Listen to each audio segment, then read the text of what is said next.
In the beginning of the 21st century, there was a realization that this is not about merchandising at its core. How many toys can you sell? But actually, it's about characters that are beloved around the world by a whole hell of a lot of people who really give a damn. And that the audience had become a little bit too sophisticated to simply make fun of their superheroes, and the dawning finally that it did matter.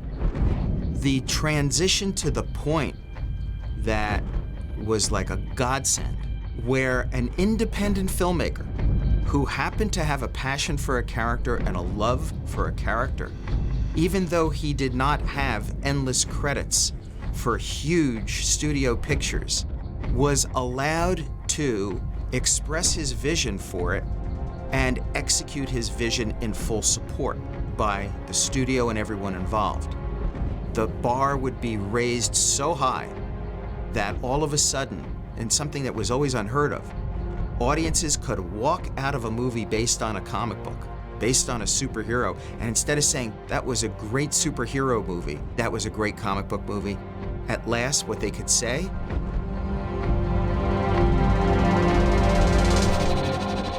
that was a great film.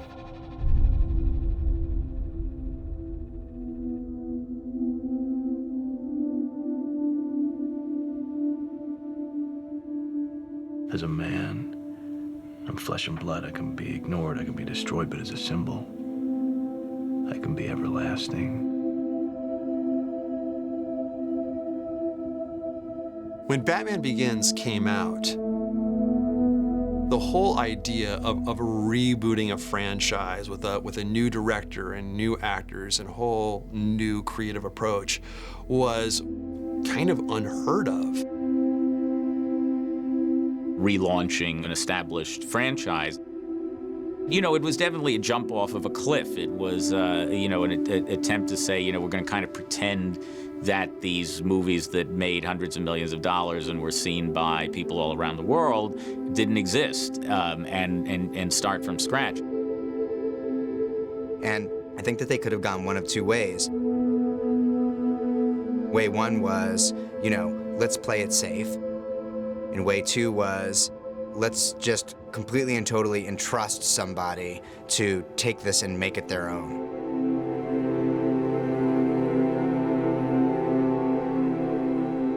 I think the first time I heard that Warner Brothers was interested in making a Batman film, Chris was sort of looking around for something to do, and his agent called me and said, Warner's is looking to make another Batman film, and I was like, I don't think there's any world in which Chris would be interested in that. Because my reference for the movies were the previous ones, and I just didn't really see that Chris would have any interest in doing that. I just mentioned it in passing to Chris, hey, you know, Dan Cool, he was saying this, and I didn't think that was anything for you, right? And he was like, no, that's really exciting, because I've always thought there was a Batman story that hasn't been told on film. Batman was a project that we were waiting for the right time and the right elements to come together. When I went in and talked to them about it, it was very open. And that's a great opportunity, particularly for a writer-director. Chris came in and said, look, you know, this is what I want to do in the movie. This is what I want to do with it visually. This is where I think the character needs to go. I think it's going to be different than any superhero movie anybody's seen before. And what I really want to do is like take that genre and embrace it as a real film genre. I immediately started talking to them about the origin story. I know the rage that drives you, that impossible anger strangling the grief until the memory of your loved one is just poison in your veins. They felt that there was a great little gap there in pop culture terms, particularly because the origin story, it wasn't addressed in Tim Burton's film, but it also wasn't really addressed in the comics. The pitch that Chris had was it was quick. It was 10 or 15 minutes, but it was so holistic. And it really was Batman Begins. And, you know, I looked at Chris and said, okay, thanks, man. You know, appreciate your coming in. And I said, let me talk to Alan for a couple of minutes. And we looked at each other and I said, look, you know, if you're gonna back a guy off a pitch, I think this is the guy to do it with. And Alan Horn greenlit the movie off of that pitch. I think Warner Brothers took a huge chance by going with Chris. Not that he doesn't have the skill set, obviously, to do something like this, but I'm sure the first inclination was to go with somebody who had proven that they could do a $100 million or $200 million movie. Chris, at that point, had only really made 3 feature films. You have to hand it to the Suits for saying, well, I'd rather go with someone who has absolute clarity and confidence in what they're doing. Here's exactly what it's going to look like. Here's how I want to cast it. Here's how I want it to feel. Here's how I want it to sound. Than someone who's basically just going to sit at the table and give us exactly what we expect. Because we tried that before, and it didn't really work. I never experienced any hesitation of should we do Batman with Chris Nolan. There was zero hesitation. There was a time after Batman Begins was finished, I remember it, and we saw the movie, that someone said, God, this movie's incredible, this is unbelievable, this is so great, the movie's gonna be such a huge hit. Can you imagine if this hadn't worked? And can you imagine if we rebooted Batman and it wasn't good? And I realized it was the first time that had ever been brought up. Everything was just pure optimism. To hear that Christopher Nolan was doing it, that made me very excited. Much more so than if a director was known for doing fantasy films had picked up the franchise and run with it. He's not the usual suspect. He's not a guy who's so wedded to the comics that he's going to do a literal interpretation of that, which is going to be pretty dull.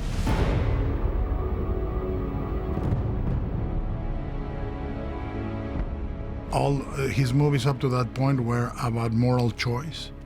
They were about characters in extreme moral situations.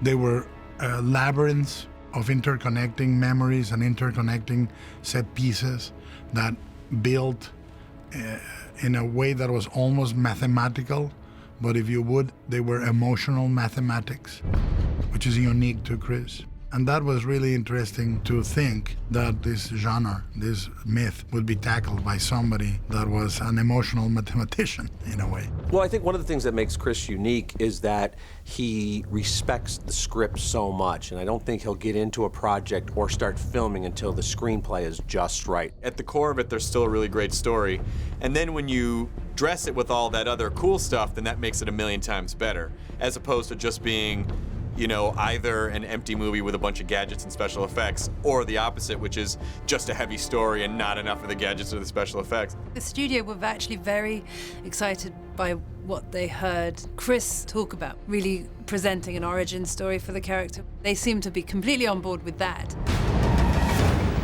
What I think was a little challenging probably for the studio more than the film that we were making was the fact that we were saying to them, well, yes, we understand that you need to make your lunch boxes, but you have to be really careful with that, and really we need to be leading with the movie first, and that stuff needs to come later. Chris and I had many conversations with the studio about the fact that we really needed to be treating the film as the thing. For us, it was really simple. We weren't making a movie necessarily to drive consumer products. Even to the extent that we weren't really making a Batman movie, we were making a Chris Nolan movie.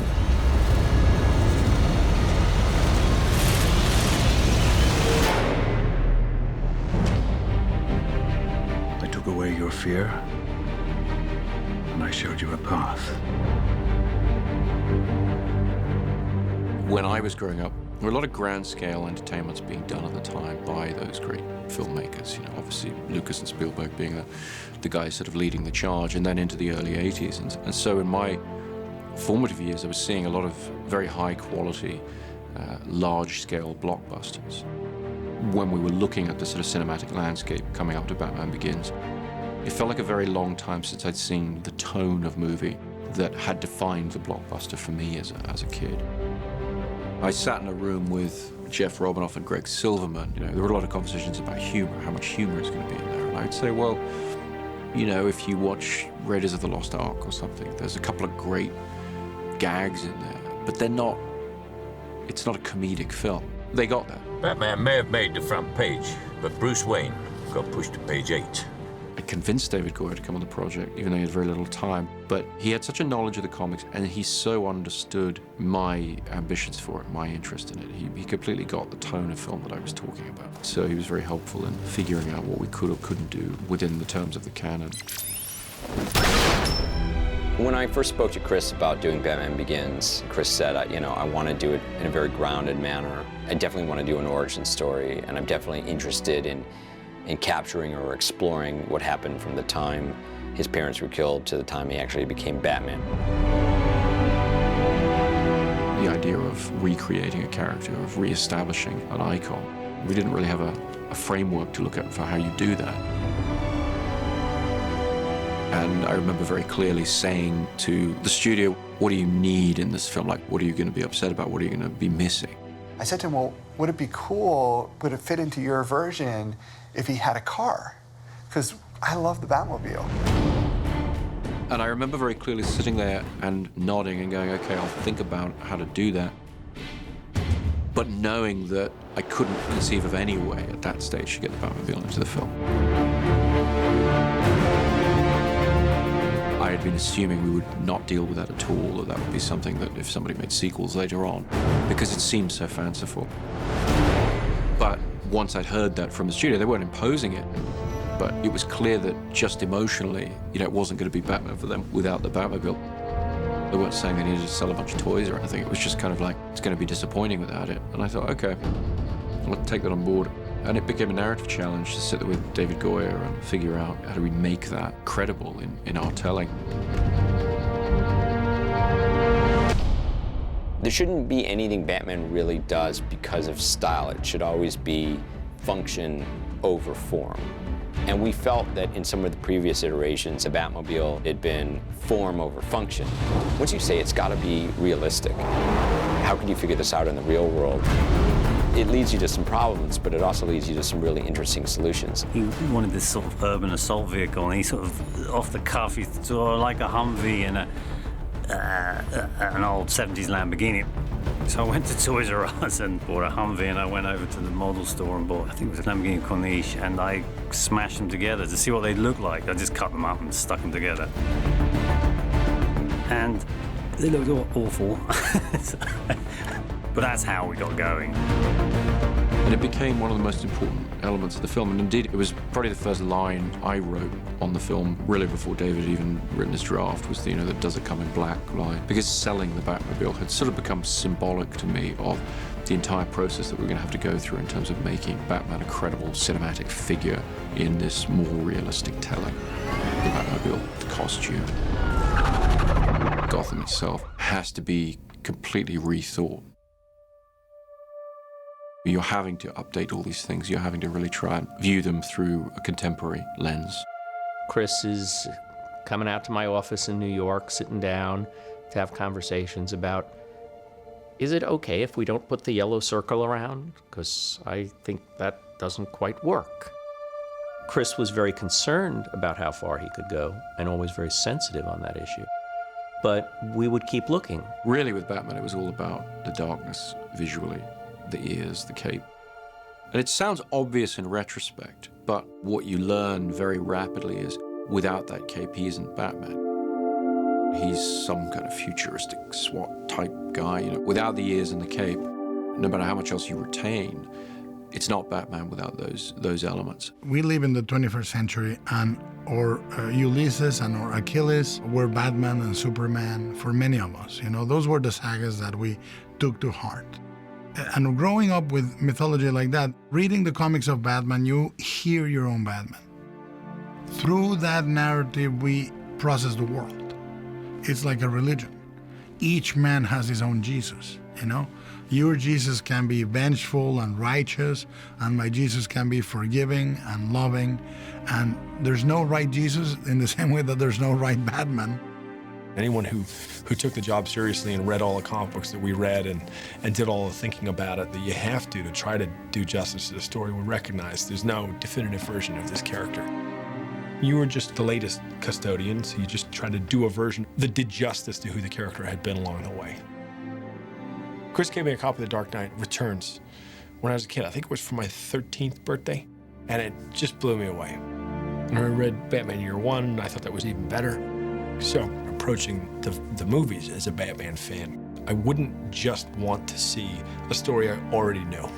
And so for me, I was constantly trying to weave notes or melodies that you're familiar with, but presented in kind of a wholly original, in a sort of sum of its parts way.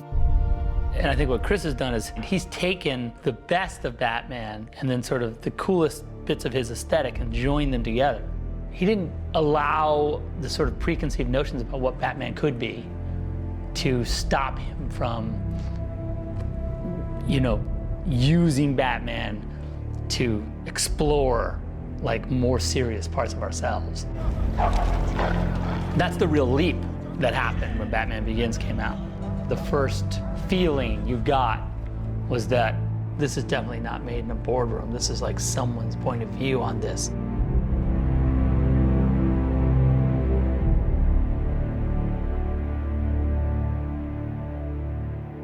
The boldness of Chris saying, I'm gonna take these kind of incredibly out there constructs and I'm gonna make you believe them.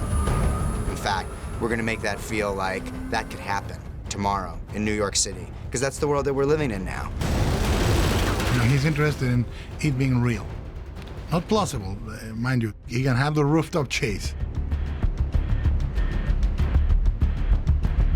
Or the train fight. But he's interested in feeling real.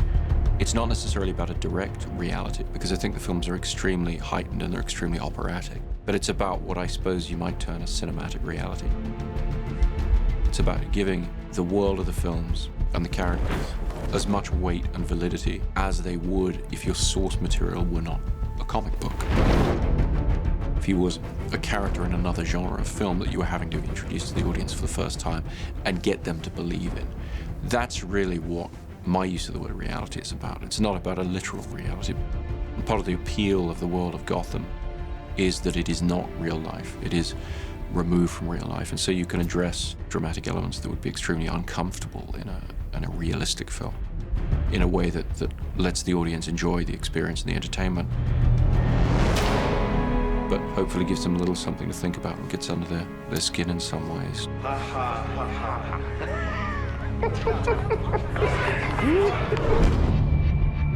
There's a storm coming, Mr. Wayne.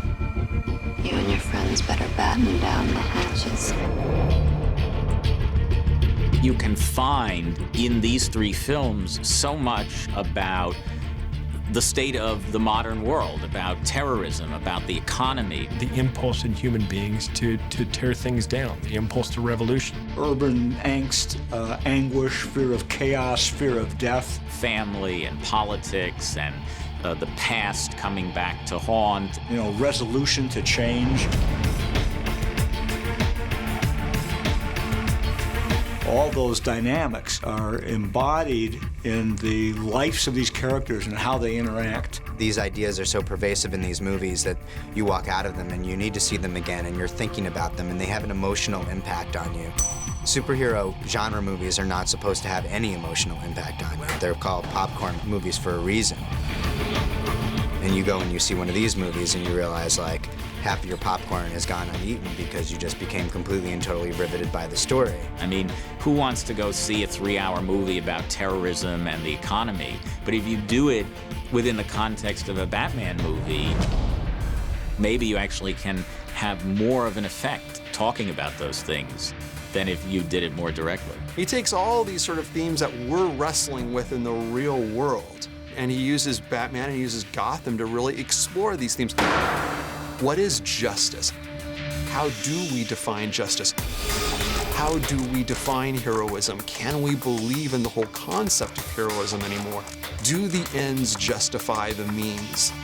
I do think that this fundamental idea of consequence really drives all three of these movies. Whatever your own political leanings are, it's easy for us to say, like, hey, yay, yay, America, we're the best in the world, everything that we do is right. And especially if some little guy is getting picked on, it's important for us to come sort of sweeping in there and beat up the big bad aggressor, and just like Batman does. But then you have to stop and think, but during the process of doing that, what is the consequence of my action, and am I creating any jokers in the process? because there's going to be an effect of what I've just done. The Joker is essentially going to exist now. He is the consequence of my action, and I'm going to have to deal with that. Because he's going to come and knock it.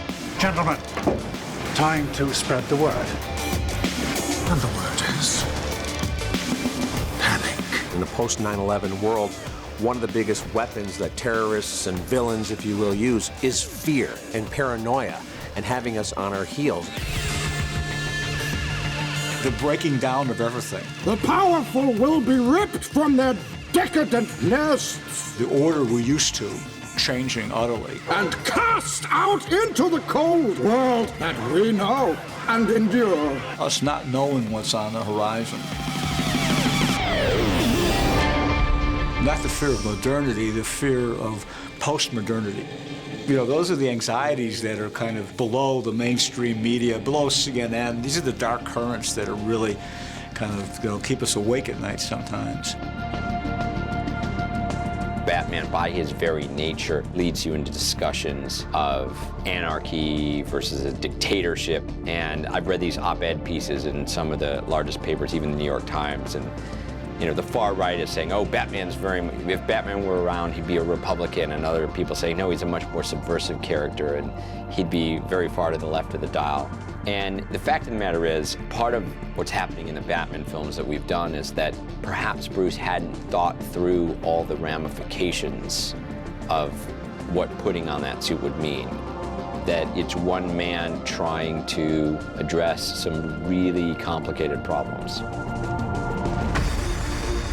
Chris has a very interesting literary background or interest. You can see in some of the stuff maybe just passing, like the reference to Sidney Carleton and Tale of Two Cities at the end of the third film.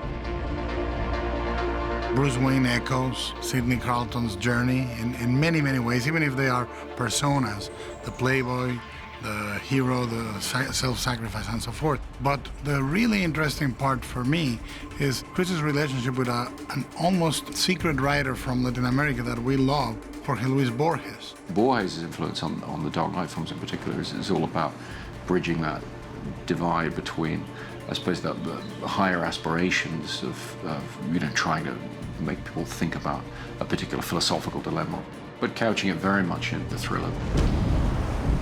Borges really understood that relationship and could make incredibly atmospheric short stories that would suck you into a philosophical conceit in a very, very entertaining way. In the sequence in The Dark Knight, when the people were on the boat and they had to make a decision, do they press the button and blow up the other boatload full of people in order to save their own skin, or do they not? People were telling me in the darkness of the movie theaters, no matter who they were with, a parent, a date, a spouse, a kid, very quietly, they made their own moral determination as to what they would do. We need to get these folks in quickly. For a comic book, superhero movie, to move people to this point, to become so thematically important, to have such heft, to have such weight, is incredible. And that is very specifically one of the ways that the Dark Knight trilogy raised the bar for all comic book films.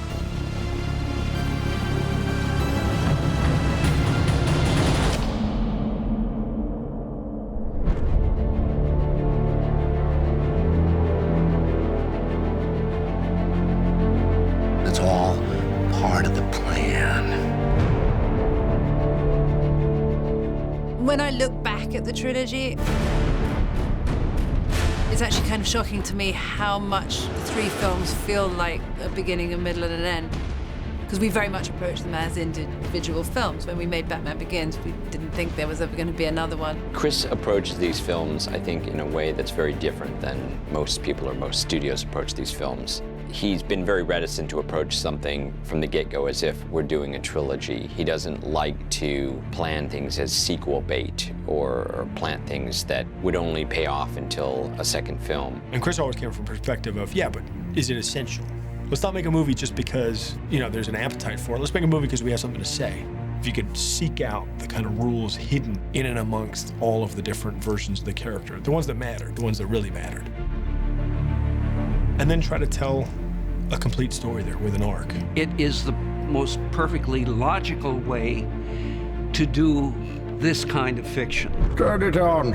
And each part has a beginning, middle, and end.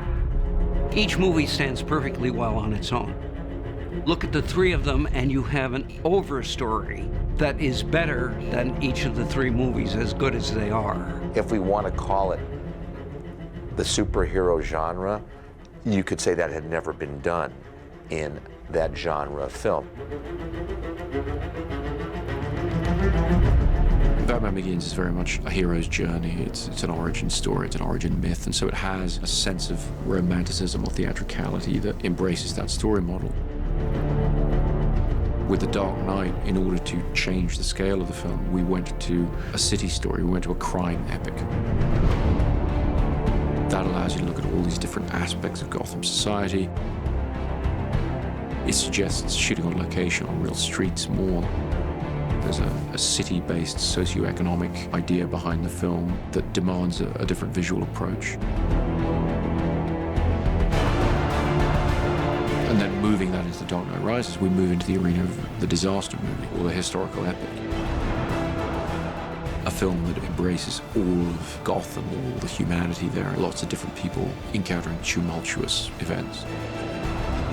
So we chose to increase the scale not by sort of just blowing up the balloon, if you like, which sequels get into trouble doing, but by shifting genres. Always kind of fascinated with the rules of genre and the tropes of genre.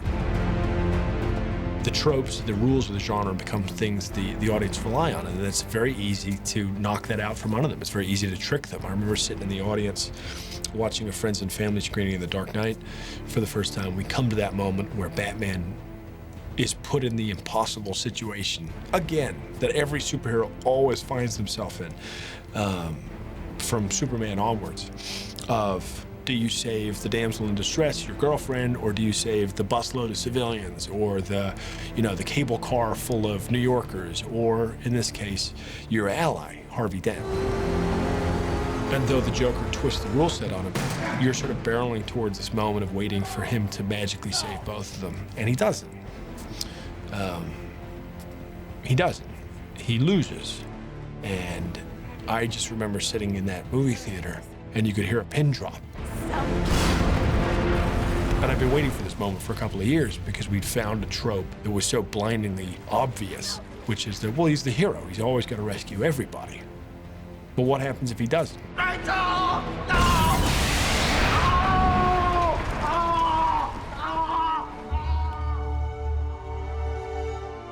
I think actually the discussion of Harvey Dent and how he plays in the three films is very indicative of how difficult it is to answer the question about, was it always planned as a trilogy? Because very early on, when David Goyer and myself talked about Harvey Dent and how he might play, in the Bruce Wayne story, which loosely was saying, okay, every story has a beginning, a middle, and an end. That lends itself to 3 movies, 3-act structure, but that was about as far as we ever got. And I think Harvey Dent was part of that because we did talk about introducing him. And in fact, I think in David's earliest draft, Larry Holden's character is actually referred to as Harvey Dent. Falcone has half the city, bought and paid for. Drop it. How can you say that? Because as much as I care about getting Falcone, I care more about you. And then we changed our minds because we weren't going to make a second film, as far as we knew. We were putting all our eggs in one basket. So the function that Harvey Dent would have had in the first film didn't justify using the name of the character. We said, no, we're just going to make this one movie and we're going to make it as good as it possibly could be.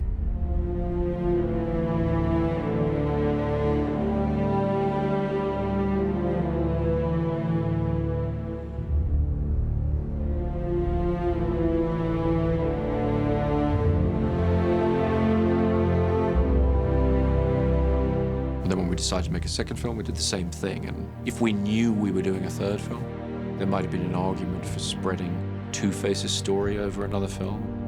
And that's the kind of trap you fall into when you're looking too far ahead, because we wouldn't have made The Dark Knight the way we made it, and it was made, in my opinion, the right way for the story we wanted to tell. We didn't hold anything back for a third film.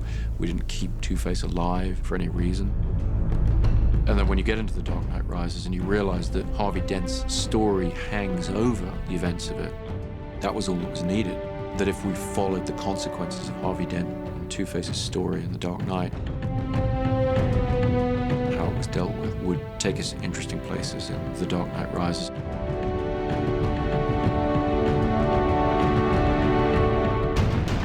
I think with a lot of these so-called superhero trilogies now, they make the first one, and then they sit around a table and they say, okay, who's our villain going to be for the second one? And then they start writing a story from that. We never thought that was a particularly organic approach. We thought that was kind of backwards. So what we tended to do is say, with The Dark Knight and The Dark Knight Rises, actually we did it even with Batman Begins. We said, what kind of story do we want to tell about our protagonist? In the past, really, the Batman was a setup for the menagerie of bad guys that would be in those movies, not Chris's vision. Yes, the bad guys are important, but Bruce Wayne was the key. The way the scripts were engineered was that this was not just a villain of the week situation. The villains were yardsticks to reveal where Bruce Wayne was as a vigilante and as a hero and as a man. And through his experiences with him, through his battles with him, his successes and failures, they changed him. And that change was necessary to build an arc of a character that ran through 3 films.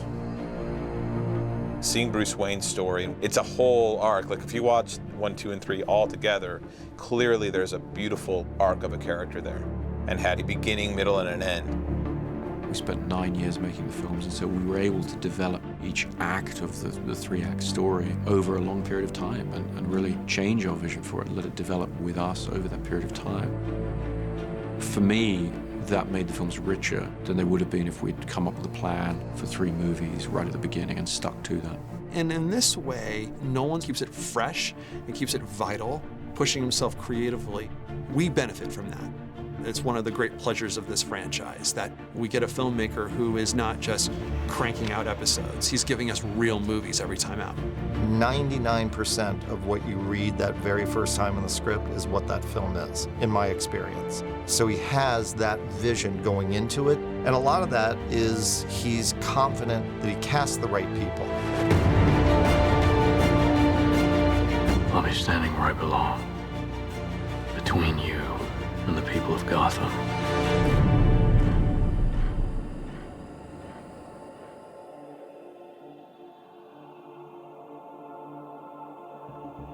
We knew we needed Batman first.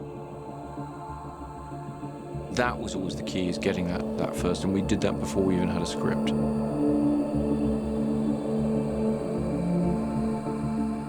And we knew that we wanted the best actor and somebody without too many past associations. Christian Bale was the first actor I met in relation to the project, actually, and as is often the case in these processes, his first guy I met, he then went off and, did a whole other movie and whatever, and meanwhile I met every other young actor in town, every single one. It was an interesting process because I think a lot of them actually said to him, oh, well, I'm really interested in working with you, but I don't know if I want to do a superhero movie. We started to whittle down a list of who had enough gravitas, who had enough darkness in their soul, who, really could fit it physically. We knew we would have to test the actor, however convinced I might be, might not be, because testing's something I'd never done before.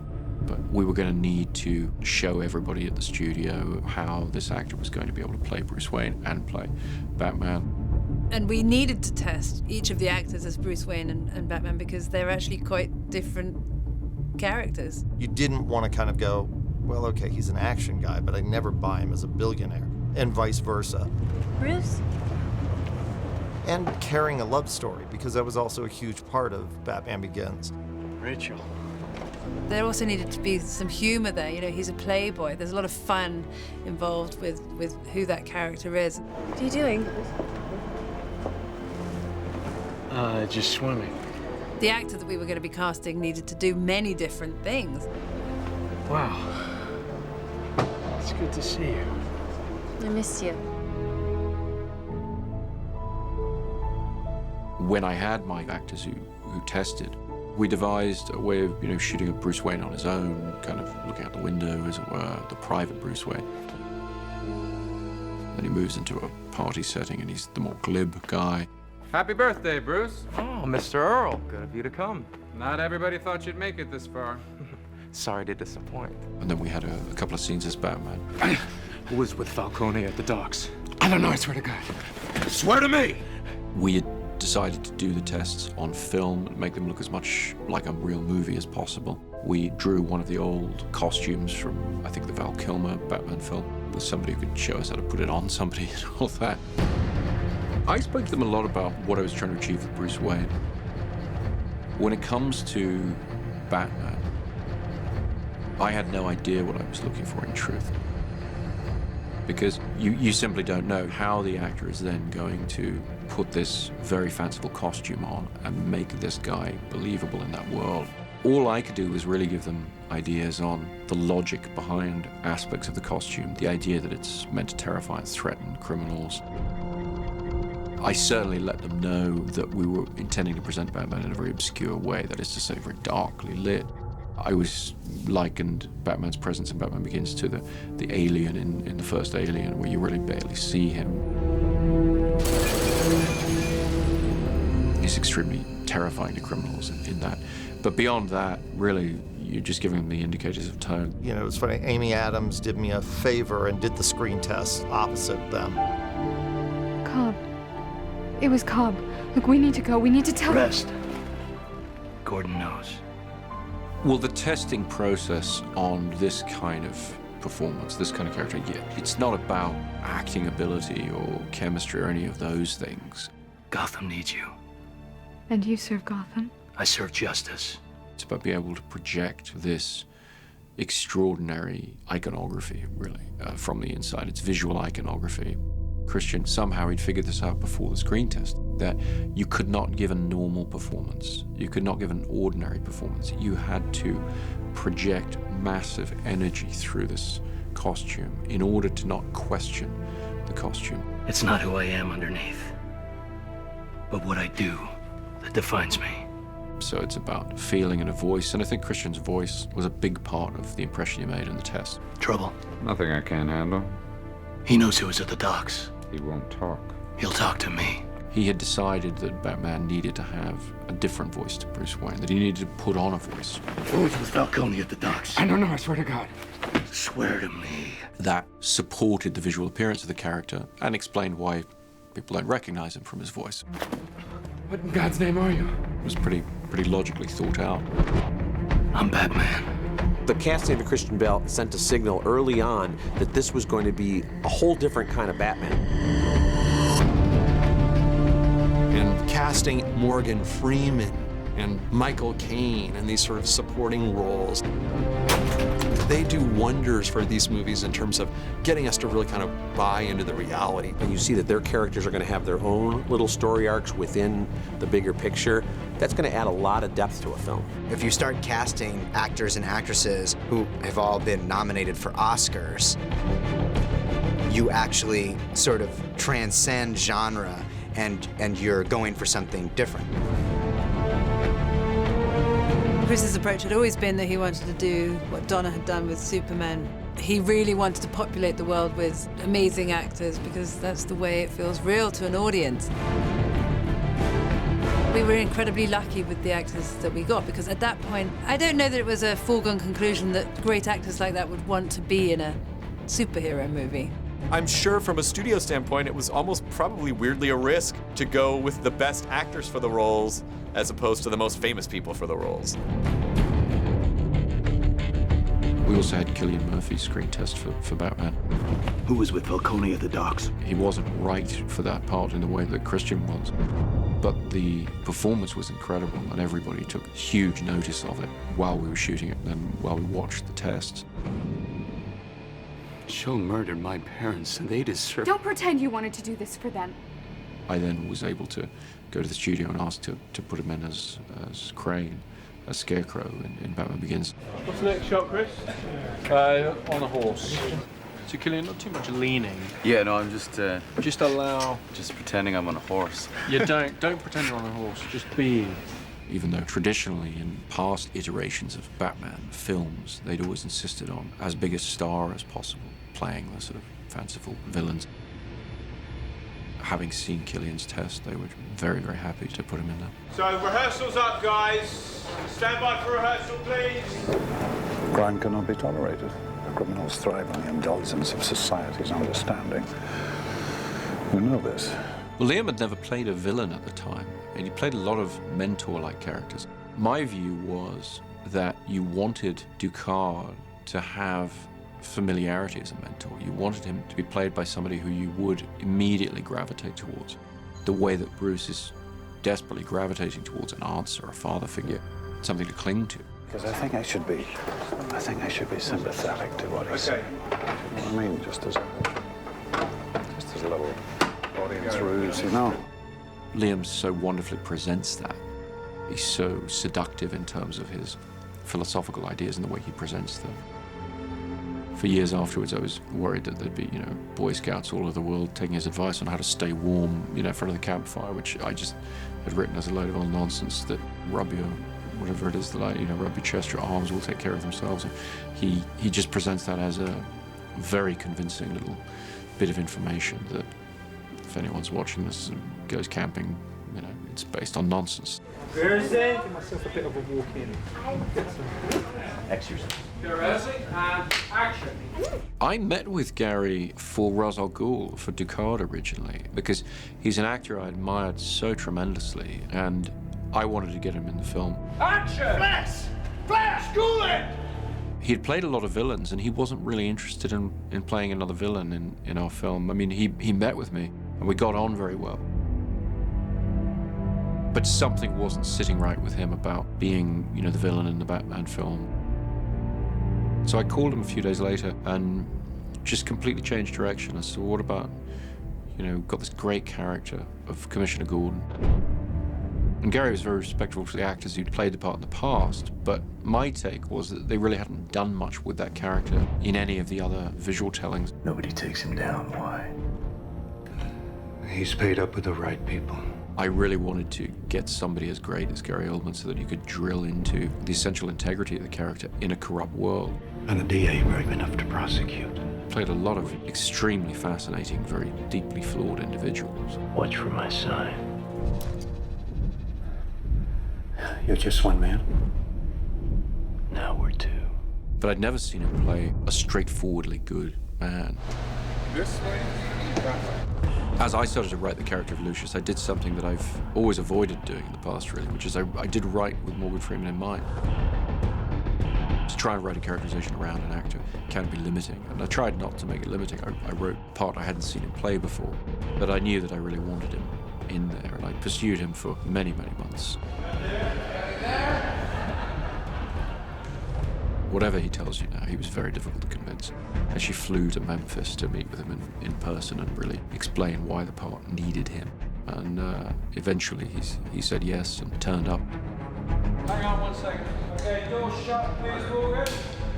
We'll shut the doors. But I was quite relieved when he actually turned up to shoot, because I'd begun to believe that it was never going to happen. But I managed to get him in the end. Should I just bury the past out there with my parents, Alfred? I wouldn't presume to tell you what to do with your past, sir. Just know that there are those of us who care about what you do with your future. I went to see Michael at his house, got him to read the script. As he likes to tell the story, I sort of sat there while he read it, and it's relatively true. I certainly needed an answer very quickly. Haven't given up on me yet. Never. Got it there. Lovely. But really my pitch to him was, this is a character who's going to have the potential to steal the whole movie. I then told him that I'd said the same thing to Gary Oldman as Gordon and Lucius. But no, in truth, I think he understood when he read the script that he could do exactly what I was suggesting with Alfred. Alfred has always had the potential to really steal the movie, because there's just so many possibilities emotionally in terms of the role he's having to play in Bruce Wayne's life. That not really having been addressed before. The scene in The Dark Knight Rises on the stairs between Christian Bale and Michael Caine, where Alfred is really pleading his heart out to Bruce Wayne to throw in the towel as Batman, is an incredibly moving scene. It's not a very long scene, but somehow the entire history of these two characters and their relationship is right there in that scene, and that's something that great actors can really do, that maybe somebody who's in a band doing their first movie or something like that, or a supermodel, you know, they don't have that same technique. Bang! What was that? And bang! And bang! And they're in the curve. Aaron Eckhart in The Dark Knight has to really start out as this extraordinarily trustworthy, sort of all-American hero figure.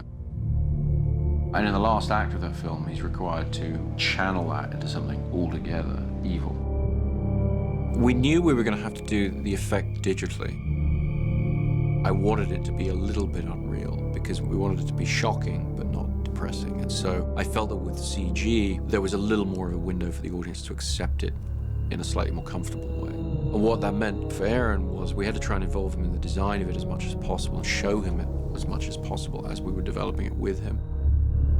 But I also had them apply the scalp, you know, the bear scalp and everything. That was actually a prosthetic piece that we gave him because we wanted that awareness. You wanted him to be able to look in the mirror and see something different, see some of the distortion that was going to happen to the scalp, and to feel that and be wearing that in a sense.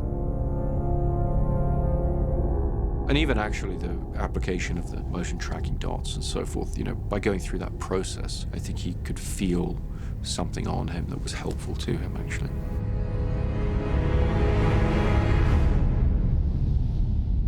For Dark Knight Rises, I'd worked with Tom before, and I knew that he's somebody capable of all sorts of different types of performances and physicality and so forth. And with Bane, really, you're concealing, you know, almost the entire guy's face. So for me, it was more a question of calling up Tom and saying, look, there's two ways to go with this. We either hire just a physical performer and then put a voice on afterwards, or I try and get an actor like yourself to give an all-round, you know, performance on set, voice, appearance, eyes, everything.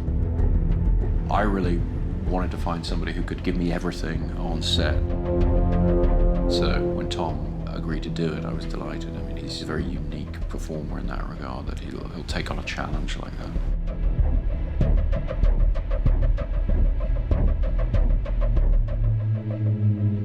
We knew we were going to have to find our Catwoman.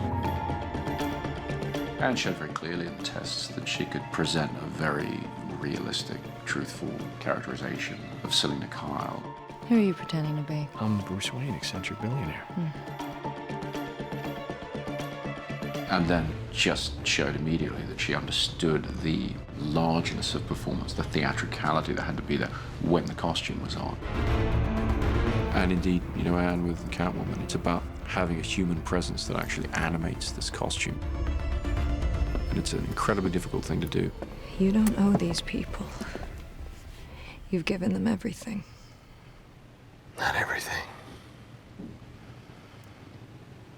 Not yet.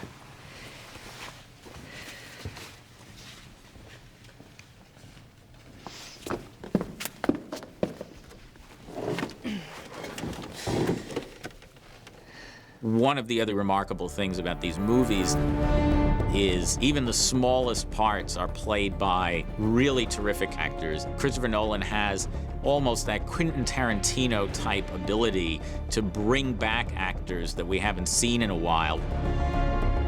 Whether it's Rutger Hauer in Batman Begins. Yeah, we should allow ourselves to stop thinking about what Thomas Wayne would have done.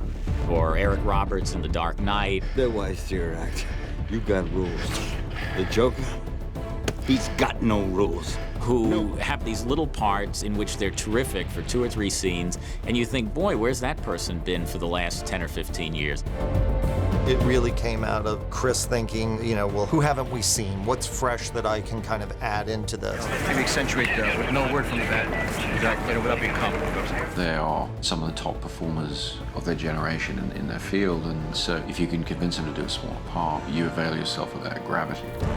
With no word from the Batman, even as they mourn Commissioner Loeb, these cops have to be wondering if the Joker is going to make good on his threat in the obituary section of the Gotham Times to kill the mayor.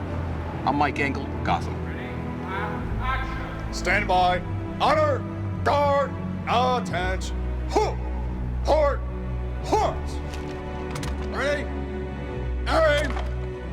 Fire. Ready? Aim. Fire. Ready? Aim.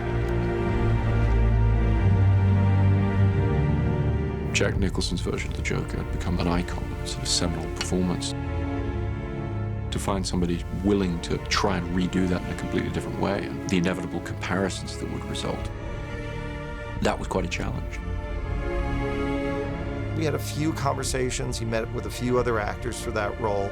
And surprisingly, some people were like, they didn't want to go up against the Jack Nicholson, you know, shoes. They were afraid and intimidated by that. And so we also knew it was going to take somebody courageous to kind of fill those shoes and go up against what was in everybody's head.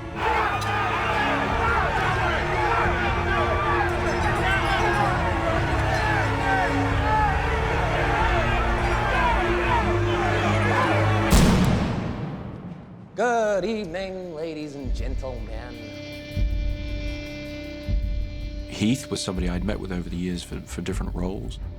Indeed, I'd met him for Batman at the same time as I met, you know, every actor in town. He explained why he didn't want to do something like that. And he was very polite about it, but very clear. And so I was sort of surprised to get the call, because it really more came from his end about wanting to get involved, wanting to talk to me about what we would be doing. And I sat down with him for a couple of hours. There was nothing for him to read, but we saw absolutely eye to eye on the bigger picture idea of who this guy was going to be. We talked about common reference points. We talked about Malcolm McDowell's performance of Clockwork Orange in the film. We talked about Clockwork Orange, the book, and who Alex is in the book, because it's kind of different. We looked at paintings by Francis Bacon for visual reference. We looked at all kinds of things, talked about all kinds of different philosophical ideas behind the Joker and anarchy and chaos and what he would represent. And Heath was just ready to do it. He was ready to do something that big. I'll settle for his loved ones. So after that first meeting, it was very clear to me that it was going to be an incredibly exciting road to go down. You know, you remind me of my father. I hated my father. So we, went through the process of deal making and announcing and everything. And I think the whole world turned around and said, "What do you do?" You know, Heath Ledger, Joker. It didn't make any sense to people at all.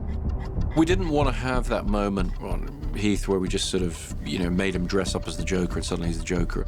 That would have felt very artificial, and so he developed the look of the character with Lindy Hemming, the costume designer, with John Caglione, who did the makeup, and myself over a long period of time. So we would experiment with pieces of it. What would the shoes be? I think the shoes were actually the first thing that Lindy found that Heath was like, no, those are exactly the right shoes. This wall is a sort of conglomeration of all the images that we started out with. I wrote there Terence Stamp, Bill Wyman, Iggy Pop, Adam Ant, Keith Richards.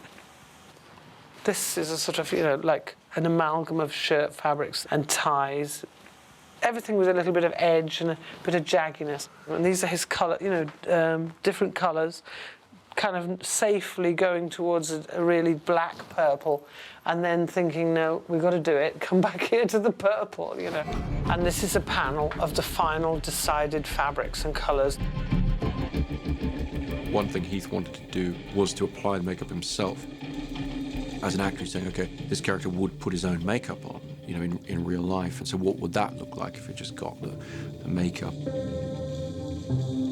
The thing that stuck from that is he always had makeup on his fingers and under his fingernails and everything, as he would have from putting it on just with his hands. During the hair and makeup test, we let him perform. We let him talk, we let him walk around, we didn't record any sound, but we let him inhabit the character and use it as a bit of a test bed to just sort of do it in front of a few people and start to feel what that would be and move around. And we had some props there, we had different knives and things for him to pick up and start moving with and seeing how that would work. And it was a really, amazing experience to be a part of, to see him developing something in that way.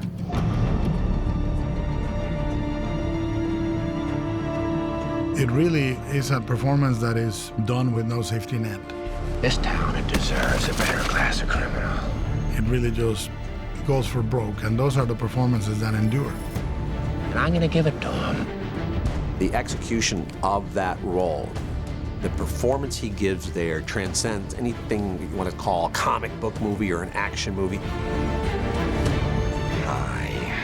It's just one of the most iconic movie performances of modern times.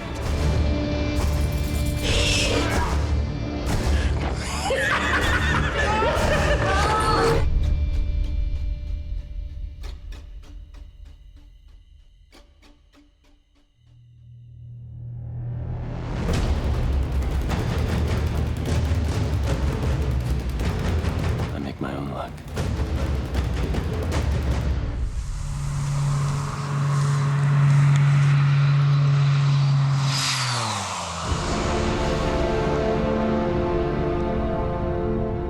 Christopher Nolan is so insistent on doing things live on the set in camera when you can. And even when using CGI, sort of using it to augment practical physical effects that are being done in camera. And I think that whether the audience is conscious of it or not, subconsciously, you know when you're watching a movie if what you're seeing on the screen is really happening or not. It's one of the reasons that so many of the movies from the pre-CGI era, whether it's Star Wars or Star Trek or the original Superman, where the effects were created with models and miniatures and matte paintings, are so beloved because you feel like you could reach out and touch what's on the screen. Even if you know it's a trick shot somehow, it has a presence, it has a kind of physical presence. And I think that's something that Christopher Nolan has really labored to achieve in these Batman films, because those were the movies that turned him on as a young filmgoer. So there's been a real conscious effort to, make these state-of-the-art comic book movies in a kind of analog way. There it goes, detached.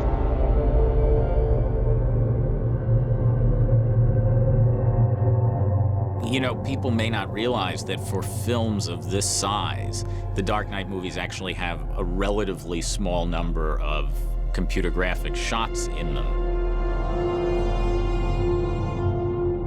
I think the first Alien probably had about 50 visual effects shots in it. The first Star Wars probably about 300, and that was a huge thing. Those shot counts go to now, you're in the thousands, you're into 1,800 shots, 2,000 shots. But I think that by restricting ourselves, we didn't do it numerically, but by philosophically trying to go back to an in-camera approach. I think Dark Knight Rises, I think we were at 530 shots or something like that. It's a very small number of shots compared with other movies of the time. It means that in terms of interesting the audience, in terms of giving them value for money in the narrative, you're having to do it in different ways. For example, the great truck flip in The Dark Knight. We really flipped that truck. A lot of guys would have not flipped that truck. They would have done that in a visual effect. I certainly never tried to put any kind of visual effects restriction on the films. But my absolutist view of the way computer graphics works is that it's animation, and so if it's created whole cloth and not manipulated from something that you've shot, whether it's live action or a miniature, there's always an understanding on the audience's part, somewhere in the subconscious, that they're seeing a drawing, they're seeing animation as opposed to photography. Sequences like, Bane's sort of taking over of Gotham, we had to very carefully plot out how we were going to keep it grounded and real. The technique we most often used was to try and simply balance a number of shots between big visual effects shots and then things we could do in camera with on-the-floor effects, so that the editing rhythm, once Lee was able to put it together, you'd be continually alternating between something that's real, something that's convincingly photographed on set, Mind your ears, guys. and then something that's heavily relying on Paul Franklin and his visual effects team to put those things together. The destruction of the football field. Obviously, I challenge everybody to put as many real elements in that frame as possible. From the dirt flying in the air to the guys falling in the holes. And I think that what Paul and his team did with the shot is pretty amazing. My sort of rule of thumb was we could do a fanciful visual effects sequence if the last shot was real. If you could make the punchline to your sequence a real element. When Batman Begins, when we did the Batman duel through the waterfall into the Batcave, or Dark Knight Rises, the truck coming down from the street above. Those are intended to be the punchline. They're intended to be the stamp on the end of, an action sequence. If those things can be clearly real and clearly have a sort of grittiness to them, it buys you a lot before that's more fanciful.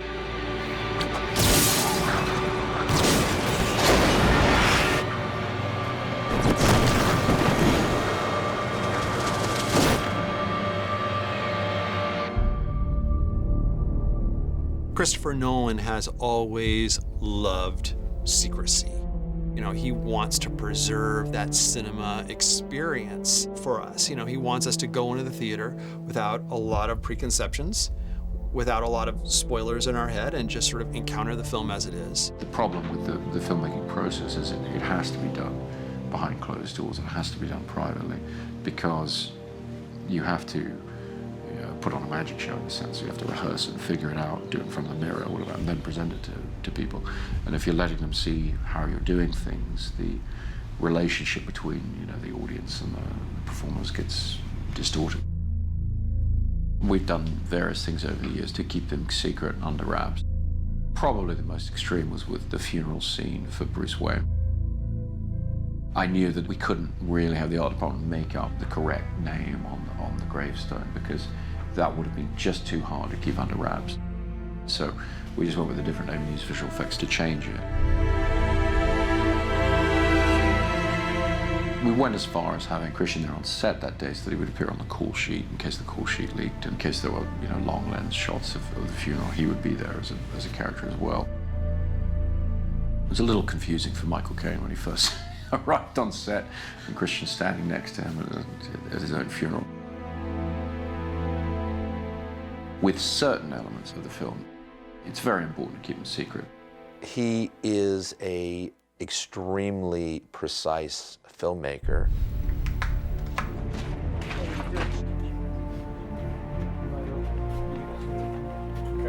Slightly anticipated. And still within that precision, he still is capable of allowing for spontaneous invention and inspiration. Would it help as a order for driver had a name so you can go, let's get out of here? Yeah. Okay, Ryan, whatever his name is. Yeah. Let's get out of here. Ryan? Yeah. Then... Yeah, no, I think it would. Yeah. Give him a name. What'd you just call it? It's Ryan. I can't tell you. Ryan. I'll take a look at Tom. Drivers are called Ryan. Yeah, why not? It's real name's cool. Yeah, I'll have to take a look at Tom in there first. That sounds big. Okay, rehearsing and action. Okay, Ryan.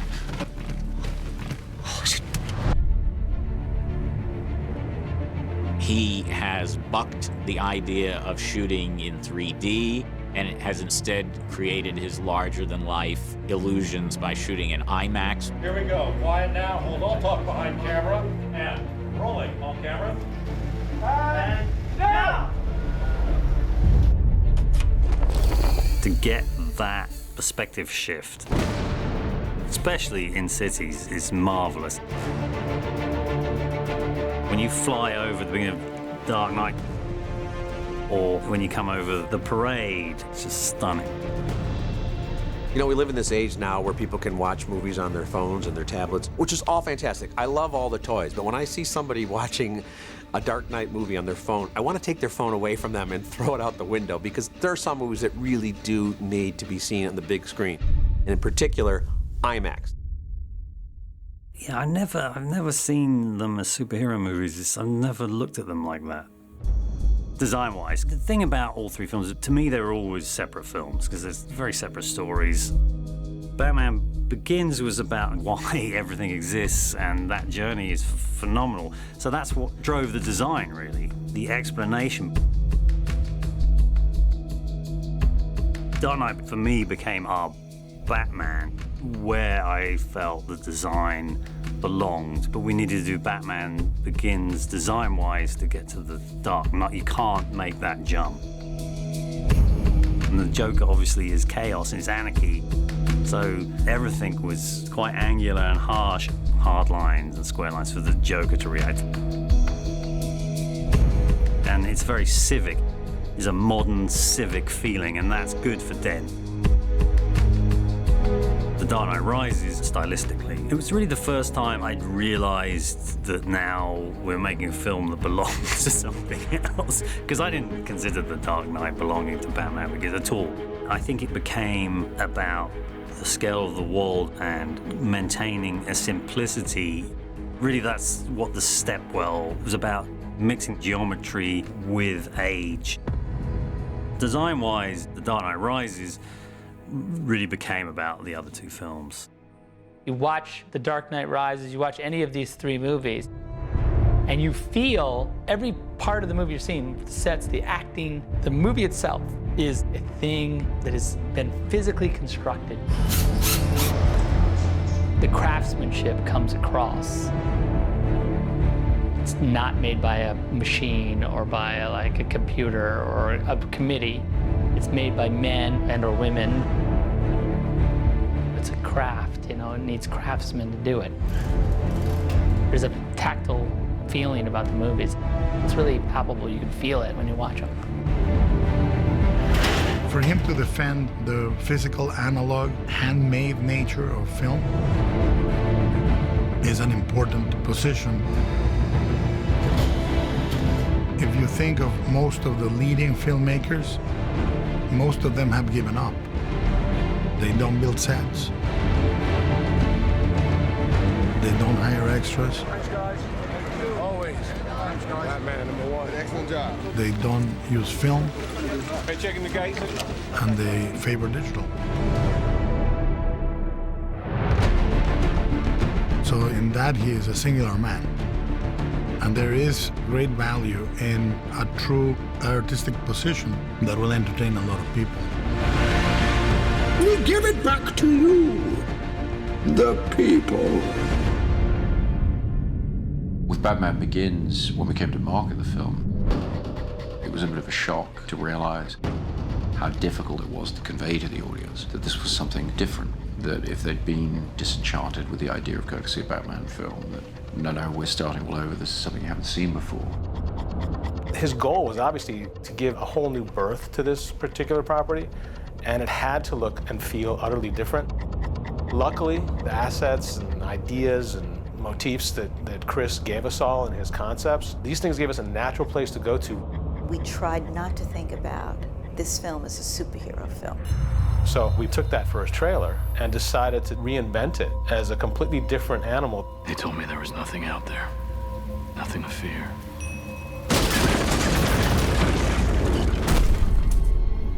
The first teaser trailer that went out for Batman Begins, it was a pretty radical approach. I think people found it a little disconcerting.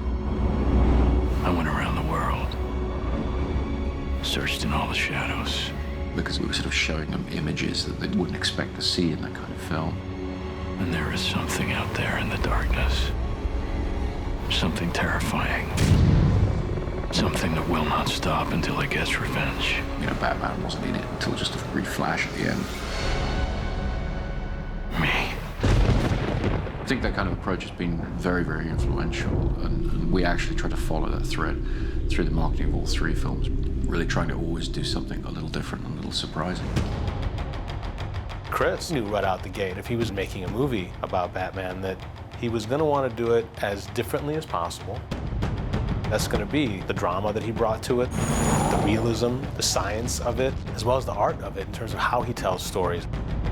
We as marketers immediately recognize that this is a massive advantage to help us to position the movie differently than any predecessors. You come up with a perspective and a point of view, a tone, and that informs everything you do. So whether it's the poster and what it looks like, the trailer and how it's cut and what the music feels like, it all has to fit into that darker, newer, grittier, more realistic kind of strategy. And here we go.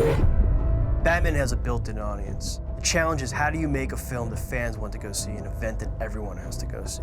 So we engineered a strategy of viral campaigns. Sort of like these extensions, entertainments unto themselves. I don't know Harvey Dent.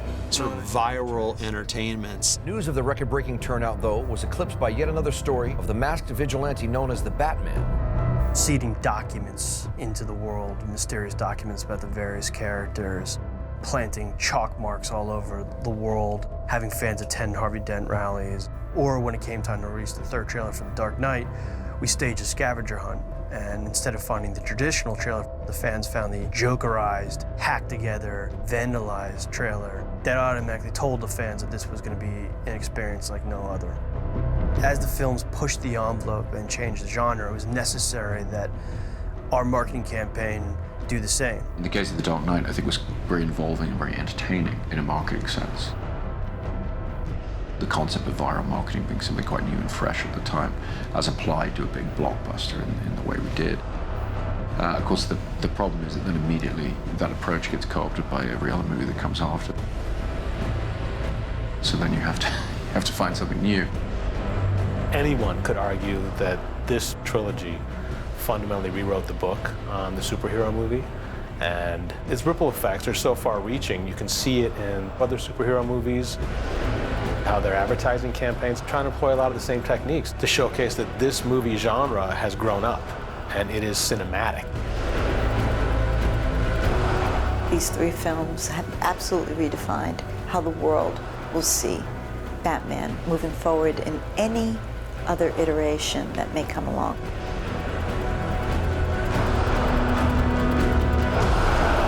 This will be the barometer.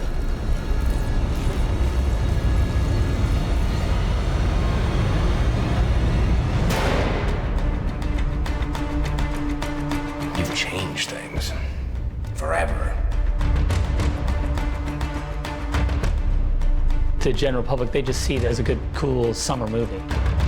But do they understand, like, the difference? Like, do they realize the difference? I don't know. I hope they do. But in truth, if you really drill down on the difference, it's pretty vast and pretty incredible. You got movie stars who are also Oscar-winning actors. You had critical acclaim. You also had nomination-worthy work. The Dark Knight movies did establish that these kind of movies can be serious artistic objects in addition to being big pop culture blockbusters. These movies are in another category. I mean, the Dark Knight movies, to me, recall things like the Godfather trilogy and other sort of epic narratives in American cinema. I never hesitated to put these movies on my top 10 list at the end of the year, where maybe some critics do think, oh, that's not that kind of movie. I feel like for all the money the pictures made, as good as the movies are, these movies are sadly underappreciated as works of art and as works of drama. If you're out on the cutting edge, you can deliver a product that people could sit in a dark room and appreciate and react very, very positively to. And some few critics will really get.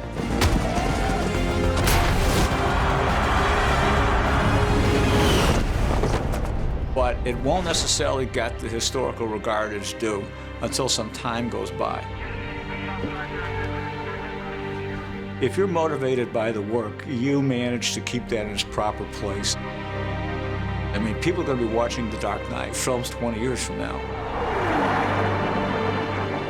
time renders justice to quality.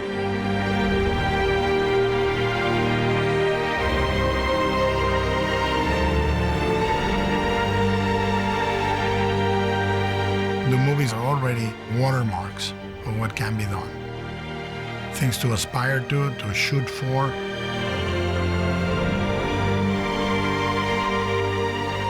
They will forever be reflective of the highest possible way of telling this type of story in our time, with the intelligence and the passion in which we embrace the medium.